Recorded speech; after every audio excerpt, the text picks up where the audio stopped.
नमस्कार दोस्तों, स्वागत है आपका मेरे चैनल नॉलेज गेन पे और आज की बेहद खास वीडियो में। तो गाइस, बात करते हैं आईटीआर की प्रोसेसिंग को लेकर। आईटीआर की जो प्रोसेसिंग है ना, सीपीसी इनकम टैक्स डिपार्टमेंट ने बढ़ा रखी है, जो स्पीड अप काफी अच्छी चल रही है। मतलब 25 दिनों से हम देख रहे थे कि कुछ भी नहीं कर रहा था इनकम टैक्स डिपार्टमेंट, लेकिन अब 3-4 दिनों से वो फिर से अपने ट्रैक पर आ चुका है। जैसी उम्मीद थी वैसी ही स्पीड चल रही है। कल की वीडियो में कमेंट आए हैं, आप देखोगे काफी लोगों के टीडीएस के रिफंड आए हैं, लेकिन उससे पहले हम यहाँ पर अपडेटेड जो डाटा है वो देखेंगे। हेलो गाइज, अगर आप भी शेयर मार्केट में इन्वेस्टमेंट करना चाहते हो लेकिन समझ नहीं आ रहा कि शुरुआत कैसे करें, इन्वेस्टमेंट करें या ट्रेडिंग करें, कौन सा ब्रोकर चूज करें और कहीं गलती से पैसे लॉस ना हो जाए, तो ये जो आज का वीडियो है ना वो आपके लिए है। आज मैं आपको बिल्कुल सिंपल लैंग्वेज में बताऊंगी कि जीरो से अपनी इन्वेस्टमेंट और ट्रेडिंग जर्नी कैसे स्टार्ट करनी है, स्टेप बाय स्टेप, बिना किसी कंफ्यूजन के। सबसे पहले एक चीज समझ लो, शेयर मार्केट कोई गैम्बलिंग या शॉर्टकट पैसा कमाने का तरीका नहीं है। ये एक सिस्टम है जहां आप कंपनीज के शेयर खरीदते हैं और उन कंपनीज के छोटे से ओनर बन जाते हो। जब कंपनी ग्रो करती है तो आपका पैसा ग्रो करता है। इसी प्रोसेस को इन्वेस्टिंग कहते हैं। और जब आप शॉर्ट टर्म में बाय और सेल करके प्राइस डिफरेंस से प्रॉफिट कमाते हो,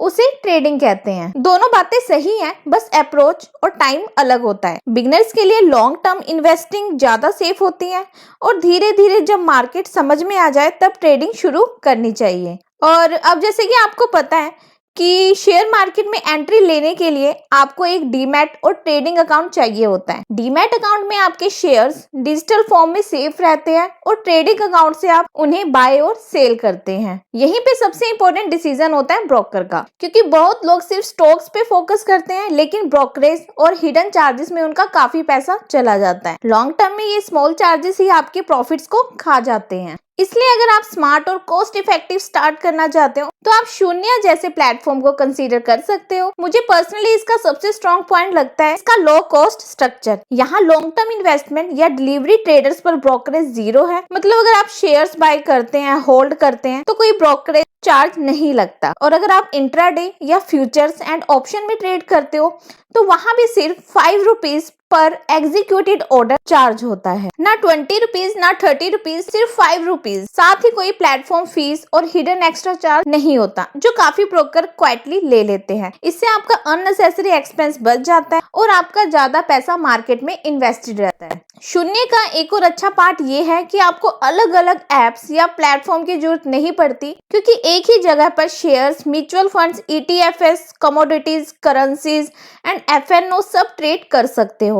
इंटरफेस काफी स्मूथ है, ऑर्डर्स फास्ट एग्जीक्यूट होते हैं और प्लेटफॉर्म सिक्योर है, इसलिए बिगनर्स को यूज करना इजी लगता है। और जो एक्सपीरियंस्ड या एडवांस ट्रेडर्स हैं उनके लिए भी फ्लेक्सिबिलिटी मिल जाती है। मतलब चाहे आप सिंपल इन्वेस्टिंग करो या एक्टिव ट्रेडिंग, दोनों कंफर्टेबली मैनेज हो जाता है। अब एक छोटा सा प्रैक्टिकल एग्जांपल सोचिए, अगर आप रोज 4 या 5 ट्रेडर्स करते हो और कोई ब्रोकर 20 रुपए या 30 रुपए पर ट्रेड चार्ज करता है, तो महीने का एंड तक आप हंड्रेड्स या कभी कभी 1000 सिर्फ ब्रोकरेज में दे देते हो बिना रियलाइज किए। लेकिन अगर वही ट्रेडर्स 5 रुपए पर एग्जीक्यूटेड ऑर्डर पे हो जाए तो जो पैसा बचता है वही आपका कैपिटल बन जाता है और वही पैसा मार्केट में काम करता है। लॉन्ग टर्म में ये सेविंग्स ही आपके रिटर्न्स को नोटिसेबली बूस्ट करती है। इसलिए सही ब्रोकर चूज करना उतना ही इम्पोर्टेंट है जितना सही स्टॉक चूज करना। अकाउंट ओपन करना भी काफी सिंपल हो गया है। ऑनलाइन केवाईसी से पैन, आधार और बैंक डिटेल्स वेरीफाई करके आप घर बैठे अकाउंट एक्टिवेट कर सकते हो। फंड्स ऐड करो, फिर धीरे धीरे अपनी पहली इन्वेस्टमेंट या ट्रेड स्टार्ट कर सकते हो।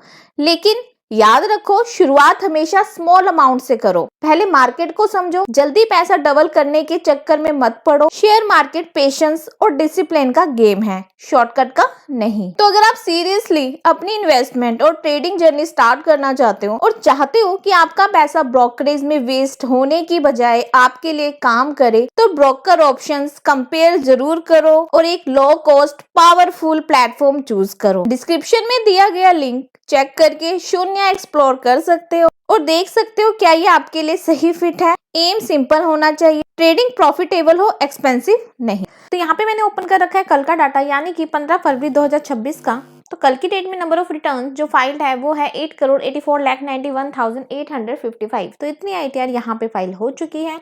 वहीं पे हम बात करें ऐसी ITR जो कि वेरीफाइड होना बाकी है वो है 8,73,53,277।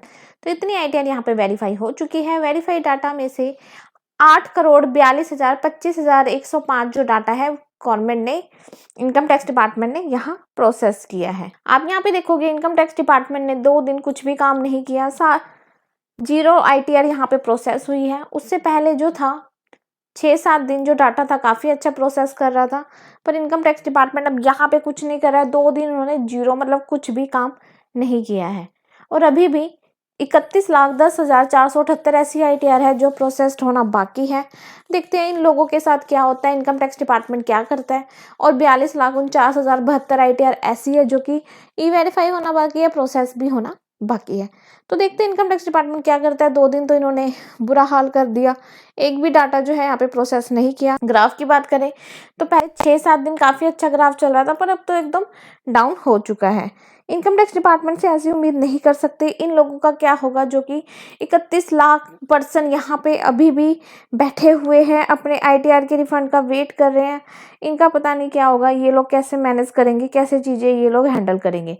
अब तो मैं आपसे यही बोलूँगी कि आप लोग कुछ ना कुछ करें, इनकम टैक्स डिपार्टमेंट की तरफ एक्शन ले, उनके डिपार्टमेंट में या ग्रीवेंस वगैरह जो भी आप कर सकते हो कंप्लेंट वगैरह करें। 30 लाख 31 लाख लोग अभी भी रह रहे हैं, इन लोगों का क्या होगा अभी कुछ भी समझ नहीं आ रहा है। बाकी कल देखते हैं इनकम टैक्स डिपार्टमेंट फिर से अपने मोड पे आता है कि नहीं, कि ऐसे ही अभी इन्होंने बंद कर देनी है ITR। कि ऐसा जो नंबर है ना 0 तो इनकम टैक्स डिपार्टमेंट ने अभी तक किया ही नहीं था, पर अब पता नहीं क्या हो गया है, इनकम टैक्स डिपार्टमेंट अब कुछ भी नहीं कर रहा है, 0 पे ही अटका हुआ है। तो ये बहुत ही मतलब कि दुखदायक ये न्यूज़ है, जो कि हम इसकी उम्मीद नहीं कर सकते हैं। ठीक है, बाकी देख लेते हैं, लोगों के कमेंट तो आ ही रहे हैं, जिनके पिछले जो रिफंड है वो आए हैं, वो देख लेते हैं किन किन लोग यहाँ पे रिफंड आए हैं। तो यहाँ पर आप देखोगे, यहाँ पर इन्होंने कमेंट किया है, today my ITR to process refund amount with interest 44K credit. 44,000 का जो रिफंड है वो आ चुका है। इन्होंने रिवाइज किया था 31 दिसंबर को। वहीं पे हम बात करें, यहाँ पे ये लिख रहे हैं कि मेरा जो रिफंड है वो रिसीव हो चुका है।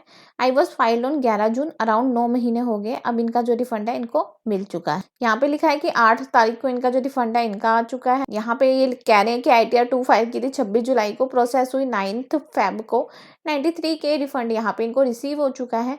तो देखा जाए तो बड़ी बड़ी अमाउंट यहाँ पे आ रही है। रिसीव्ड हुआ इनको 95,000। अब इसको रिवाइज किया और इनकम टैक्स डिपार्टमेंट को ये यहाँ पे थैंक यू बोल रहे हैं। यहाँ पे इनका भी रिफंड आ गया 97,500। मतलब काफी अच्छे अमाउंट के जो रिफंड है लोगों के आ रहे हैं।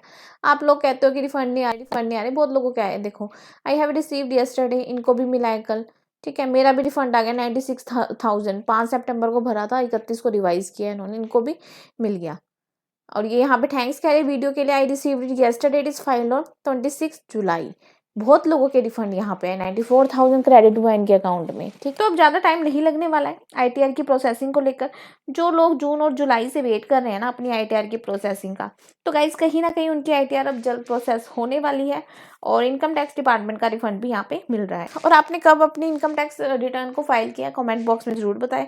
और भाई साहब जिनके रिफंड आ रहे हैं वो भी कमेंट बॉक्स में बताएं, जिससे कि लोगों को तसल्ली मिल सके कि भाई रिफंड आ रहे हैं। लोग कहते हैं रिफंड नहीं आ रहे, किसका आ रहा है, पर रिफंड आ रहे हैं, ये एक रियलिटी है। ठीक है, तो मिलते हैं कल फिर इसी डाटा के साथ। अभी के लिए इतना ही guys, thank you so much.